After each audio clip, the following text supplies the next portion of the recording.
Hey there, welcome in my tutorial. Few things I wish I knew before I start playing game. The tutorial is targeted to beginners and total beginners and absolute newbies who just started the game, and all the information provided will be just to give you some understanding of how you can increase your gameplay and fun from it by a few simple tips and tricks which you will spend some time discovering yourself anyway if you pay attention to what's on the screen. Other than that, hopefully, a few things I'll say here will keep you going a little bit further, and you'll join the community because the game is really, really cool. It keeps growing, they keep adding new stuff, so we all look forward to what the future brings. In the meantime, enjoy yourself and let me know in comments what do you think about it. If you like it, let me know. If you don't like it, especially please let me know why you didn't like it so I can improve the further editions of it. Anyway, in the meantime, let's go to it, and I look forward to hear from your feedback. Let's go. Okay, first thing, how to drop a crosshair. Sometimes what can happen, you can get stuck aiming in a rock or a tree, and you wanna wait until that happens. All you have to do is just slide your finger down like this, and slide down. Okay, the next thing you wanna mind is that the free rewards you get daily, the chests, the gold chests and the green yellow ones, the green yellow ones, that's good, will be available from on like you see on the bottom corner here, tour 15. So you want to keep maximum of tours open. So for example, I'm not sure how you played, but when I started, I for example completed my tour first, then I did my second one, I did some of the third one, and fourth opened, right? So I started playing fourth, then I started playing fifth and sixth, and I think I went to like tour 7 when the majority of my tours previously weren't open, and I kept pushing. And then when I hit the wall, what I did is just completed all the previous tours, and that way I think tour 12 or 13 opened up, and that I pushed a little bit further. And while I was playing, I think tour 9 or tour 10, my tour 15 was open, and my rifles weren't strong enough to even go there, so I didn't even went once to see even how it is. But all the free boxes I got were from there, so that will give you a massive amount of additional goodies comparing to what you will get normally from the tours you're playing.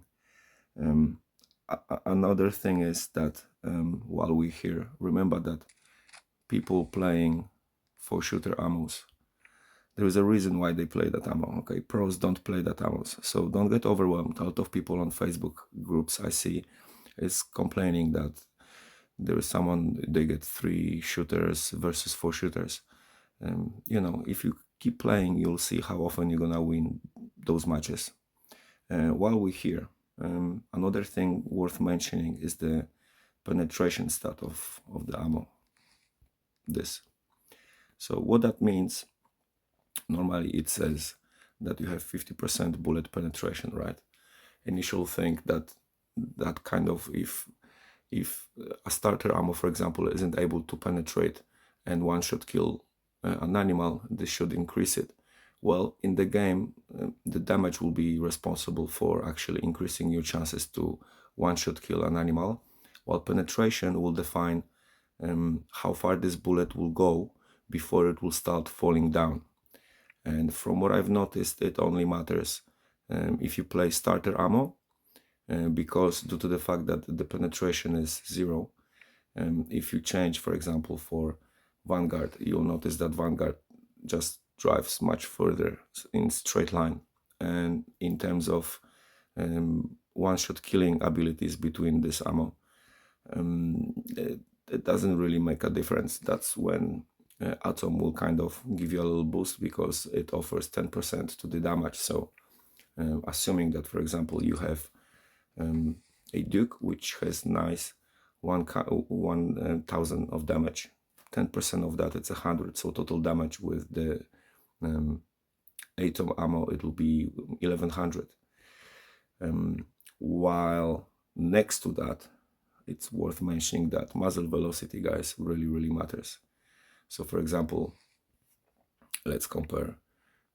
I think that was this one. Yeah, so if you see, both guns have 1000 damage, but because the muzzle velocity of the beast is much lower, it will be much more trickier for you to shoot on high levels, because all the animals are in much greater distances. Therefore, the speed of the bullet leaving the barrel of CDX 50 Beast, it will be much slower. Therefore, the bullet will drop faster, and it won't have such a great kinetic force on the impact, like, for example, for anything with muzzle velocity stronger than 66. So you want to calculate. I'm not able to tell you exactly the percentage right now, because it just comes from my observation and experience in this game, and I'm not really experienced. This is like, I'm playing a few months, but very intensively, so that's what I'm sharing with you. But you know, on higher levels, when you have higher developed guns, it doesn't really matter. If you have muzzle velocity 87, I think that's the top at this point with what game offers. It's just, it's pretty sweet. Anything below that will force you to trick shot a little bit more, all the perfect kills and stuff like that.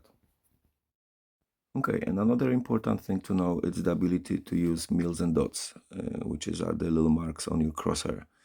Now, the thing on your screen, it's a screenshot from a clip I made on someone's, don't remember the name of the guy, but he did a tutorial about using mills and dots. It was just slightly confusing, so I'm gonna do my attempt on the concept. On the left side of the screen, you see the crosshair with colors on mills and dots, and on the right hand side you have a screenshot from a map with the lines matching the distance which you should apply, the kind of delay you're shooting. So what that means is, for example, if you're shooting on a red line, which means that this is quite far, and the bullet will arrive there with a slight delay comparing to the animal. So you have to adjust and set the offset, which is that's what the game calls it. Like, you need to shoot in advance and anticipate the point where the bullet will meet the target. So to do so, the mills and dots really help. So what that means is, for example, if the animal is right in front of you below the green line, you're gonna use the center and the first mill, which is with the orange arrow on the bottom, adjusted. And then if the animal is around green line, you're gonna use the second mark, which is the dot. And then if it's further on the blue line, you're gonna go further. That'll be the third mark. Now, depending what gun you shoot, because this is targeted to the beginners, so I'm not assuming that you know already by heart the statistics of all the guns on each level. When you play a few months and you keep upgrading those guns and you pay attention to those statistics changing, you'll eventually get that knowledge. But before you get there, it's important to notice roughly and start recognizing the maps you're playing. So for example, if you play a tour, stick to one, and if you play season tour, really try to recognize all the maps from each tier, because the game is designed that you can do it. So it makes life much easier. Then you can find which is the area which you have to use the first, second, third, or fourth mark, the mill or the dot, or the mill or the dot. Later, you just get used to that. You know that the animal will run through this place or through that place. You know that at this point here you have third mark, so you just wait for the animal to be there. All the animals running through that map around that level, or that distance, and it just makes life much easier. Next thing I need you to know is that people you play, the players here, Johnny Two Shoes, it's not actual live person. It's a pre-recorded attempt of another player on that map, probably in his game against another pre-recorded attempt, and so on, which is a very smart and swift way to make sure that we always have people to play against. Now, the reason why we feel so, it's because, first of all, if you play any peer-to-peer games with actual players, you need few things in order to make it happen. First of all, the time of connection will be much greater than this couple of seconds we always wait, always exactly the same time,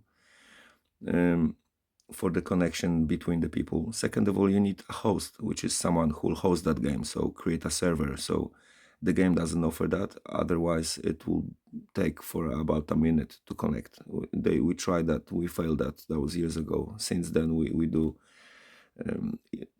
On the games offering connection like that, you create server on one of the mobiles of the players. And anyway, so that's not happening. Another thing is that the name, I'm not sure. I'm sure that the name and the profile pictures are random, because I've